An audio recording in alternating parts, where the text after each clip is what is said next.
Hi friends, social learning വേൾഡിൻ്റെ പുതിയൊരു വീഡിയോയിലേക്ക് എല്ലാവർക്കും സ്വാഗതം. ഇന്ന് നമ്മൾ 8ാം ക്ലാസ്സിലെ സോഷ്യൽ സയൻസ് പാർട്ട് 1 രണ്ടാമത്തെ ലെസണായ ദി റിവർ വാലി സിവിലൈസേഷൻസ് അല്ലെങ്കിൽ നദീതട സംസ്കാരങ്ങളിലൂടെ എന്ന പാഠഭാഗവുമായി ബന്ധപ്പെട്ട് പ്രധാന പോയിന്റുകളും അതുപോലെ NMMS എക്സാമിന് ഈ പാഠവുമായി ബന്ധപ്പെട്ട് മുൻ വർഷങ്ങളിൽ ചോദിച്ചിട്ടുള്ള ചോദ്യങ്ങളുമാണ് ചർച്ച ചെയ്യാൻ പോകുന്നത്. വീഡിയോ മുഴുവനായി കാണുക. എല്ലാ പോയിന്റ്സും ചോദ്യോത്തരങ്ങളും നോട്ട്ബുക്കിൽ എഴുതി വെച്ച് നന്നായി പഠിക്കുക.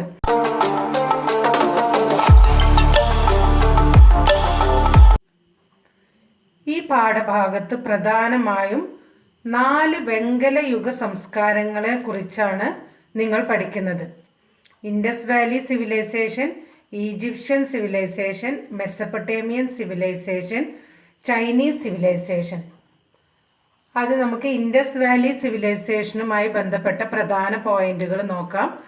ഇൻഡസ് വാലി സിവിലൈസേഷന് നമ്മളുടെ ഏറ്റവും പുരാതനമായ ഒരു മഹത്തായ സംസ്കാരമാണ്. ഇത് എങ്ങനെയാണ് കണ്ടുപിടിച്ചത് എന്ന് വെച്ചാൽ 1856 മുൾട്ടാനിൽ നിന്ന് ലാഹോറിലേക്ക് ഒരു റെയിൽവേ ലൈൻ പണിയാൻ ബ്രിട്ടീഷുകാർ തീരുമാനിച്ചു. നിങ്ങൾക്കറിയാം, നേരത്തെ നമ്മൾ പഠിച്ചിട്ടുണ്ട് 1857 ഇന്ത്യക്കാർ ബ്രിട്ടീഷുകാർക്കെതിരെ ആദ്യമായി സംഘടിത കലാപം സംഘടിപ്പിച്ചു. അതായത് first war of Indian independence അല്ലെങ്കിൽ സിപ്പായി മ്യൂട്ടിനി എന്ന് പറയും. ഇന്ത്യയുടെ 1ാം സ്വാതന്ത്ര്യ സമരം എന്നൊക്കെ പറയണ 1857 റിവോൾട്ട് നടക്കുന്നതിൻ്റെ ഒരു വർഷം മുമ്പ് 1856 മുൾട്ടാനിൽ നിന്ന് ലാഹോറിലേക്ക് ഈ 2 സ്ഥലങ്ങളും ഇന്ന് പാകിസ്ഥാനിലാണ് ഒരു റെയിൽവേ ലൈൻ പണിയാൻ ബ്രിട്ടീഷുകാർ തീരുമാനിച്ചു. എന്നാൽ മണ്ണിന് തീരെ ഉറപ്പില്ലാത്തതിനാൽ അവർക്ക് റെയിൽവേ പാളം ഉറപ്പിക്കാൻ സാധിച്ചില്ല. ആ സമയത്താണ് തൊട്ടടുത്ത് തന്നെയുള്ള ചുട്ട ഇഷ്ടികകൾ എഞ്ചിനീയർമാരുടെ ശ്രദ്ധയിൽപ്പെട്ടത്. റെയിൽവേ പാളം ഉറപ്പിക്കാൻ പറ്റിയ നല്ല ഉറപ്പുള്ള ഇഷ്ടികകളായിരുന്നു അവ. നൂറ്റാണ്ടുകൾ പഴക്കമുള്ള ഒരു മഹത്തായ സംസ്കാരത്തിൻ്റെ ഭാഗമാണ് ഈ ചുടുകട്ടകൾ എന്ന് അന്ന് എഞ്ചിനീയർമാരോ അല്ലെങ്കിൽ തൊഴിലാളികളോ തിരിച്ചറിഞ്ഞിരുന്നില്ല. എന്നാൽ 1921 sir John marshal archaeological survey of ഇന്ത്യയുടെ ഡയറക്ടർ ജനറൽ ആയിരുന്ന സമയത്താണ് ഈ പ്രദേശത്ത് ഉത്ഖനനം നടത്തിയതും അതുപോലെ ഒരു മഹത്തായ സംസ്കാരത്തിൻ്റെ അവശിഷ്ടങ്ങളാണ് ഈ ചുടുകട്ടകൾ എന്ന് കണ്ടെത്തുകയും ചെയ്തത്. അങ്ങനെയാണ് നമുക്ക് സിന്ധു നദീതട സംസ്കാരത്തെ കുറിച്ച് അറിവ് ലഭിക്കുന്നത്. The excavations revealed that a civilization had existed in the valleys of the river Indus and its tributaries. Hence, this civilization came to be known as the Indus Valley Civilization. എങ്ങനെയാണ് ഈ സംസ്കാരത്തിന് ഇൻഡസ് വാലി സിവിലൈസേഷൻ എന്ന് പേര് വരാൻ കാരണം? ഈ സംസ്കാരത്തിൻ്റെ അവശിഷ്ടങ്ങൾ നമുക്ക് ലഭിച്ചിരിക്കുന്നത് സിന്ധു നദിയുടെ താഴ്വരയിൽ നിന്നാണ്. അല്ലെങ്കിൽ സിന്ധു നദിയും സിന്ധു നദിയുടെ പോഷക നദികളും സ്ഥിതി ചെയ്യുന്നിടത്ത് നിന്നാണ് നമുക്ക് ഈ സംസ്കാരത്തിൻ്റെ അവശിഷ്ടങ്ങൾ ലഭിച്ചിരിക്കുന്നത്. അതുകൊണ്ട് നമ്മൾ ഈ സംസ്കാരത്തെ ഇൻഡസ് വാലി സിവിലൈസേഷൻ അല്ലെങ്കിൽ സിന്ധു നദീതട സംസ്കാരം എന്ന് പറയുന്നു. സിന്ധു നദിയുടെയും അതിൻ്റെ കൈവഴികളുടെയും തീരത്തെ വിവിധ പ്രദേശങ്ങളിലാണ് ഈ സംസ്കാരം നിലനിന്നിരുന്നത്. അതുകൊണ്ട് ഈ സംസ്കാരം സിന്ധു നദീതട സംസ്കാരം എന്ന് അറിയപ്പെടുന്നു. The first evidence for the Indus valley civilisation was obtained from Harappa. So this civilisation is also known as the Harappan civilisation. നമ്മൾ പറഞ്ഞു സിന്ധു നദിയുടെയും അതിൻ്റെ പോഷക നദികളുടെയും തീരത്ത് നിന്നായതുകൊണ്ട് ഈ സംസ്കാരത്തിൻ്റെ അവശിഷ്ടങ്ങൾ നമുക്ക് ലഭിച്ചത് കൊണ്ട് നമ്മൾ ഇതിനെ ഇൻഡസ് വാലി സിവിലൈസേഷൻ എന്ന് പറയുന്നു. അതുപോലെ തന്നെ ആദ്യമായി ഈ സംസ്കാരത്തെ കുറിച്ചിട്ടുള്ള തെളിവുകൾ നമുക്ക് ലഭിച്ചത് ഹാരപ്പയിൽ നിന്നാണ്. അതുകൊണ്ട് ഈ സംസ്കാരത്തെ നമ്മൾ ഹാരപ്പൻ സിവിലൈസേഷൻ എന്നുകൂടെ പറയുന്നു. The first excavation was conducted in Harappa in the present Pakistan. It was led by Dayaram Sahni. Sindhu നദീതട സംസ്കാരത്തിൻ്റെ ആദ്യ തെളിവുകൾ ഹാരപ്പയിൽ നിന്ന് ലഭിച്ചതിനാൽ ഈ സംസ്കാരത്തെ ഹാരപ്പൻ സംസ്കാരം എന്നും വിളിക്കുന്നു. പാകിസ്ഥാനിലെ ഹാരപ്പയിൽ ആയിരുന്നു ആദ്യത്തെ ഉത്ഖനനം നടന്നത്. ദയാറാം സായ്നി ആയിരുന്നു ഇതിന് നേതൃത്വം നൽകിയത്. ഇത് മുൻ വർഷങ്ങളിലെ NMMSന് ചോദിച്ച ക്വസ്റ്റ്യൻ ആണ്. ഈ വീഡിയോയുടെ അവസാനം ഈ ക്വസ്റ്റ്യൻ ഞാൻ കൊടുത്തിട്ടുണ്ട്. എല്ലാവരും വീഡിയോ മുഴുവനായിട്ട് കാണുക. അപ്പോൾ സിന്ധു നദീതട സംസ്കാരത്തിന്റെ ആദ്യ തെളിവുകൾ ഹാരപ്പയിൽ നിന്ന് ലഭിച്ചതിനാലാണ് ഈ സംസ്കാരത്തെ നമ്മൾ ഹാരപ്പൻ സംസ്കാരം എന്നുകൂടി വിളിക്കുന്നുണ്ട്. ഹാരപ്പയിൽ ഖനനം നടത്തിയത് ദയാറാം സാഹ്നി ആയിരുന്നു. The Harappan civilization flourished in the valleys of the river Indus and its tributaries in the period between BCE 2700 and 1700. The use of burned bricks, bronze tools, drainage, streets, granaries and the Great Bath were the major features of the civilization. ഈ സംസ്കാരത്തിൻ്റെ പ്രധാന പ്രത്യേകതകൾ എന്ന് പറയുന്നത് the use of burnt bricks. നമ്മൾ നേരത്തെ പറഞ്ഞു, നല്ല ഉറപ്പുള്ള ചുട്ട ഇഷ്ടികകൾ എഞ്ചിനീയർമാരുടെ ശ്രദ്ധയിൽപ്പെട്ടു. അപ്പോൾ ഈ സംസ്കാരത്തിൻ്റെ പ്രത്യേകതകൾ എന്ന് പറയുന്നത് use of burnt bricks, bronze tools, bronze age civilisation ആണ്, അല്ലെങ്കിൽ വെങ്കല യുഗ സംസ്കാരമാണ് ഇത്. ഈ Harappan civilisation. Bronze tools, drainage, streets, granaries and the Great Bath were the major features of the civilization. BC 2700 മുതൽ 1700 വരെയുള്ള കാലത്ത് സിന്ധു നദിയുടെയും കൈവഴികളുടെയും തടങ്ങളിലാണ് ഹാരപ്പൻ സംസ്കാരം നിലനിന്നിരുന്നത്. ഈ സംസ്കാരത്തിൻ്റെ പ്രത്യേകതകൾ ചുട്ട ഇഷ്ടികകളുടെ ഉപയോഗം, വെങ്കല ഉപകരണങ്ങൾ, അഴുക്കുചാൽ, തെരുവുകൾ, ധാന്യപ്പുരകൾ, വലിയ കുളം എന്നിവ ഈ സംസ്കാരത്തിൻ്റെ പ്രധാന സവിശേഷതകളാണ്. R.D. Banerjee led the excavations in Mohenjo-daro in the present Pakistan. ഹാരപ്പയും മോഹൻജദാരോയും ഇന്ന് പാകിസ്ഥാനിലാണ് സ്ഥിതി ചെയ്യുന്നത്. അപ്പോൾ R.D. Banerjee led the excavations in Mohenjodaro in the present Pakistan. പാകിസ്ഥാനിലെ മോഹൻജദാരോയിൽ ഉത്ഖനനം നടത്തിയത് R.D. ബാനർജി ആയിരുന്നു. ഇപ്പോൾ എന്തൊക്കെ കാര്യങ്ങളാണ് നമ്മൾ പഠിച്ചത്? ഹാരപ്പയിൽ നിന്നാണ് സിന്ധു നദീതട സംസ്കാരത്തിൻ്റെ തെളിവുകൾ ആദ്യമായി ലഭിക്കുന്നത്. അതുകൊണ്ട് ഇതിനെ ഹാരപ്പൻ സംസ്കാരം എന്ന് പറയുന്നു. ആർക്കിയോളജിക്കൽ സർവേ ഓഫ് ഇന്ത്യയുടെ director sir John marshal, archaeological survey of ഇന്ത്യയുടെ ഡയറക്ടറായിരുന്നു സർ ജോൺ മാർഷൽ. ഈ സമയത്ത് 1921 നടത്തിയ എക്സ്കവേഷൻ്റെ ഫലമായിട്ടാണ് ഈ സിന്ധു നദീതട സംസ്കാരം നമുക്കറിയപ്പെട്ടത്. പിന്നെ അതുപോലെ തന്നെ ഹാരപ്പയിൽ ആദ്യമായി ഉത്ഖനനം നടത്തിയത് ദയാറാം സാഹ്നി. പാകിസ്ഥാനിലെ മോഹൻജദാരോയിൽ ഉത്ഖനനം നടത്തിയത് R.D. ബാനർജി ആയിരുന്നു. In Mohenjo-daro, a great tank called the Great Bath was discovered. It was built entirely with burned bricks. നമ്മൾ പറഞ്ഞു ഈ സംസ്കാരത്തിൻ്റെ ഒരു സവിശേഷതയിൽ പെട്ടതാണ് വലിയ കുളം. ആ വലിയ കുളം അല്ലെങ്കിൽ ഗ്രേറ്റ് ബാത്ത് കണ്ടെത്തിയത് മോഹൻജദാരോയിൽ നിന്നായിരുന്നു. മോഹൻജദാരോയിൽ നിന്ന് ഒരു വലിയ കുളത്തിൻ്റെ അവശിഷ്ടങ്ങൾ ലഭിച്ചിട്ടുണ്ട്. ഇത് പൂർണ്ണമായും ചുട്ടെടുത്ത ഇഷ്ടികകൾ കൊണ്ടാണ് നിർമ്മിച്ചിരിക്കുന്നത്. Granaries are significant among the ruins discovered from Harappa. Evidence of rice cultivation have been uncovered from Gangapur and Lodhal in Gujarat.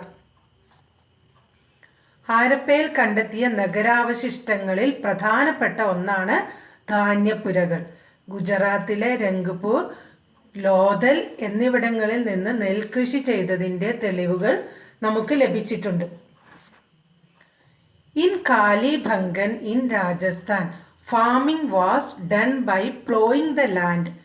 The figures of ploughs made of clay were discovered from Kalibangan. രാജസ്ഥാനിലെ കാലിബംഗനിൽ നിലം ഉഴുതുമറിച്ച് കൃഷി നടത്തിയിരുന്നു. കളിമണ്ണിൽ തീർത്ത കലപ്പയുടെ രൂപങ്ങൾ ഇവിടെ നിന്ന് നമുക്ക് ലഭിച്ചിട്ടുണ്ട്. രാജസ്ഥാനിലെ കാലിബംഗനിൽ നിന്ന് കളിമണ്ണിൽ തീർത്ത കലപ്പയുടെ രൂപങ്ങൾ നമുക്ക് ലഭിച്ചിട്ടുണ്ട്. The Mesopotamian seals found from Harappa provide evidence for the trade between Mesopotamia and Harappa. ഈ സിന്ധു നദീതട സംസ്കാരത്തിന് ശേഷം പഠിക്കുന്നത് മെസ്സപ്പൊട്ടോമിയൻ സംസ്കാരമാണ്. ഈ സിന്ധു നദീതടത്തിൽ തടത്തിൽ നിന്ന് മെസ്സപ്പൊട്ടോമിയൻ സീൽസ് നമുക്ക് കിട്ടിയിട്ടുണ്ട്. അത് നമ്മൾ മെസ്സപ്പൊട്ടോമിയയും അതുപോലെ തന്നെ ഹാരപ്പയും തമ്മിലുള്ള കച്ചവടത്തിൻ്റെ സൂചനയായിട്ട് നമുക്ക് മനസ്സിലാക്കാം. Clay models of sailing ships obtained from Lothal prove their maritime trade link. ഹാരപ്പയിൽ നിന്ന് ലഭിച്ച മെസ്സപ്പൊട്ടോമിയൻ മുദ്രകൾ ഹാരപ്പയും മെസ്സപ്പൊട്ടോമിയയും തമ്മിലുള്ള കച്ചവടത്തെ സൂചിപ്പിക്കുന്നു. കളിമണ്ണിൽ തീർത്ത പായ്ക്കപ്പലിൻ്റെ രൂപങ്ങളും കടൽ വഴിയുള്ള കച്ചവടത്തിന് മറ്റൊരു പ്രധാന തെളിവാണ്. Bronze was widely used in the Indus valley civilization, Mesopotamian civilization, Egyptian civilization and Chinese civilisation.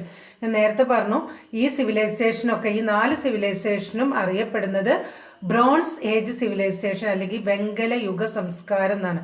Bronze was widely used in these civilisations. So these civilisations are commonly known as bronze age civilisations. വെങ്കലത്തിൽ നിർമ്മിച്ച ഉപകരണങ്ങൾ വ്യാപകമായി ഉപയോഗിച്ചിരുന്നത് കൊണ്ട് ഈ സംസ്കാരങ്ങൾ വെങ്കലയുഗ സംസ്കാരങ്ങൾ എന്നും അറിയപ്പെടുന്നു. അടുത്തതായിട്ട് നമുക്ക് ഈജിപ്ഷ്യൻ സിവിലൈസേഷനെ കുറിച്ച് നോക്കാം. Egyptian civilization flourished in the valley of the river Nile. Agriculture was the backbone of this civilization. ഈജിപ്തിലെ നൈൽ നദീതടത്തിലാണ് ഈ സംസ്കാരം വളർന്നു വന്നത്. കൃഷിയായിരുന്നു ഈ സംസ്കാരത്തിൻ്റെ അടിത്തറ. The Egyptians formed an art of writing. It is known as hieroglyphic, which means sacred writing. They used the leaves of the plant called papyrus for writing. Hieroglyphic എന്നാണ് പ്രാചീന ഈജിപ്ഷ്യൻ ജനതയുടെ എഴുത്തുവിദ്യ അറിയപ്പെട്ടിരുന്നത്. ഹൈറോഗ്ലിഫിക് എന്നാൽ വിശുദ്ധമായ എഴുത്ത് എന്നാണ് അർത്ഥം. പ്രാചീന ഈജിപ്തിലെ എഴുത്തുവിദ്യ അറിയപ്പെട്ടിരുന്നത് ഹൈറോഗ്ലിഫിക് എന്നാണ്. ഹൈറോഗ്ലിഫിക്സ് എന്ന വാക്കിൻ്റെ അർത്ഥം പരിശുദ്ധമായ എഴുത്ത്, വിശുദ്ധമായ എഴുത്ത് എന്നൊക്കെയാണ്. അടുത്തതായി Mesopotamian civilisation. The Mesopotamian civilisation flourished in the region where the modern Iraq is situated. Mesopotamia is the land between the rivers Euphrates and Tigris. The word Mesopotamia means the land between the rivers. Mesopotamian സംസ്കാരം ഇന്നത്തെ Iraq ഉൾപ്പെടുന്ന പ്രദേശത്താണ് നിലനിന്നിരുന്നത്. മെസ്സപ്പൊട്ടേമിയ എന്ന വാക്കിൻ്റെ അർത്ഥം 2 നദികൾക്കിടയിലുള്ള പ്രദേശം എന്നാണ്. ഏതൊക്കെയാണ് 2 നദികൾ? Euphrates and Tigris. Euphrates, Tigris എന്നീ നദികൾക്കിടയിലുള്ള പ്രദേശമാണ് Mesopotamia. 4 different civilizations emerged and declined in Mesopotamia. They were the Sumerian, the Babylonian, the Assyrian and the Chaldean. Ur, Uruk and Lagash were the major cities in ancient Mesopotamia. ഇതും മുൻവർഷങ്ങളിലെ ചോദ്യങ്ങൾ തന്നെയാണ്. Ur, Uruk and Lagash were the major cities in ancient Mesopotamia. 4 വ്യത്യസ്ത സംസ്കാരങ്ങൾ. ഏതൊക്കെയാണ് 4 വ്യത്യസ്ത സംസ്കാരങ്ങൾ? Sumerian, Babylonian, Assyrian, Chaldean. ഈ 4 സംസ്കാരങ്ങളും ഉദയം ചെയ്യുകയും അസ്തമിക്കുകയും ചെയ്തിട്ടുണ്ട്. ഊർ, ഉരൂക്ക്, ലഗാഷ് ഇത് 3 പ്രാചീന മെസ്സപ്പൊട്ടേമിയയിലെ പ്രധാന നഗരങ്ങളായിരുന്നു. The Mesopotamian system of writing is called cuneiform. Egyptian system of writing നമ്മൾ പറഞ്ഞു ഹൈറോഗ്ലിഫിക് അല്ലെങ്കിൽ പരിശുദ്ധമായ എഴുത്ത് എന്നാണ് അർത്ഥം, സേക്രഡ് റൈറ്റിംഗ്. അതുപോലെ Mesopotamian system of writing is called cuneiform. The construction of temples, namely ziggurat, is the evidence of the amazing architectural skills of the ancient Mesopotamia. മെസ്സപ്പൊട്ടേമിയൻ എഴുത്തുവിദ്യ ക്യൂണിഫോം എന്നാണ് അറിയപ്പെടുന്നത്. പ്രാചീന മെസ്സപ്പൊട്ടേമിയൻ ജനതയുടെ നിർമ്മാണ വൈഭവത്തിൻ്റെ തെളിവാണ് സിഗുറാത്തുകൾ. അടുത്തത് Chinese civilization. The Chinese civilisation flourished in the valley of the river Hwang Ho. Agriculture was the base of this civilization. Indus valley civilization flourished near the valleys of Indus river. അതുപോലെ തന്നെ Egyptian civilisation Nile നദിയുമായി ബന്ധപ്പെട്ടിരിക്കുന്നു. Mesopotamian civilisation 2 നദികൾക്കിടയിലുള്ള പ്രദേശമാണ് Euphrates and Tigris. Chinese civilisation Hwang Ho റിവറുമായിട്ട് ബന്ധപ്പെട്ടിരിക്കുന്നത്. Chinese civilisation flourished in the valley of the river Hwang Ho. The script was pictographic, not alphabetic. Hwang Ho നദീതടത്തിലാണ് Chinese സംസ്കാരം വളർന്നു വന്നത്. ചൈനീസ് സംസ്കാരത്തിൻ്റെ അടിത്തറ കൃഷിയായിരുന്നു. അക്ഷരങ്ങൾക്ക് പകരം ചിത്രങ്ങൾ ഉപയോഗിച്ചാണ് അവർ എഴുതിയിരുന്നത്. What is the meaning of the word hieroglyphic? Sacred script അല്ലെങ്കിൽ sacred writing. What is the meaning of the word hieroglyphic? Sacred script. Hieroglyphics എന്ന പദത്തിൻ്റെ അർത്ഥം പരിശുദ്ധമായ എഴുത്ത്. പരിശുദ്ധമായ എഴുത്ത് എന്നതാണ് ഹൈറോഗ്ലിഫിക്സ് എന്ന പദത്തിൻ്റെ അർത്ഥം. Which Indian archaeologist conducted the first excavation at Harappa? ഇത് 2015 NMMSന് ചോദിച്ച ക്വസ്റ്റ്യൻ ആണ്. Which Indian archaeologist conducted the first excavation at Harappa? Dayaram Sahni. ഹാരപ്പയിൽ ആദ്യമായി പുരാവസ്തു ഖനനം നടത്തിയ ഇന്ത്യക്കാരൻ ആരാണ്? Dayaram Sahni. Name the Harappan site which is known as the mound of the dead. ഇത് 2017 NMMSൻ്റെ ക്വസ്റ്റ്യൻ ചോദിച്ചതാണ്. Name the Harappan site which is known as the mound of the dead. Mohenjo-daro. മരിച്ചവരുടെ കുന്ന് എന്നറിയപ്പെടുന്ന ഹാരപ്പൻ സംസ്കാരത്തിൻ്റെ കേന്ദ്രം മോഹൻജദാരോ. മോഹൻജദാരോ ആണ് മരിച്ചവരുടെ കുന്ന് അല്ലെങ്കിൽ മൗണ്ട് ഓഫ് ദി ഡെഡ് എന്നറിയപ്പെടുന്ന ഹാരപ്പൻ സംസ്കാരത്തിൻ്റെ കേന്ദ്രം. The town Ur is related to which civilisation? Mesopotamian civilisation. The town Ur is related to Mesopotamian civilisation. Ur എന്ന പട്ടണം ഏത് സംസ്കാരവുമായി ബന്ധപ്പെട്ടിരിക്കുന്നു? മെസപ്പൊട്ടേമിയൻ സംസ്കാരം. What is the meaning of the term Kalibangan? Kalibangan ഇത് 2018 NMMS എക്സാമിന് ചോദിച്ച ക്വസ്റ്റ്യൻ ആണ്. What is the meaning of the term Kalibangan? Black bangles. Kalibangan എന്ന പദത്തിൻ്റെ അർത്ഥം കറുത്ത വളകൾ. കാല എന്ന് പറഞ്ഞാൽ ബ്ലാക്ക്, കാലിബംഗൻ കറുത്ത വളകൾ എന്നാണ് അർത്ഥം. Uruk is a city in Mesopotamia. ഇതും NMMSന് മുൻ വർഷങ്ങളിൽ ചോദിച്ച ക്വസ്റ്റ്യൻ ആണ്. Uruk is a city in Ur, Uruk and Lagash related to Mesopotamia.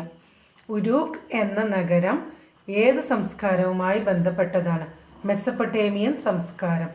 Name the Harappan cultural site from where the bronze statue of a dancing girl was discovered. Mohenjodaro. ഇത് 2019 NMMSന് ചോദിച്ച question ആണ്. Name the Harappan cultural site from where the bronze statue of a dancing girl was discovered. Mohenjo-daro. ഒരു നർത്തകിയുടെ വെങ്കല പ്രതിമ ലഭിച്ച ഹാരപ്പൻ സംസ്കാര കേന്ദ്രം.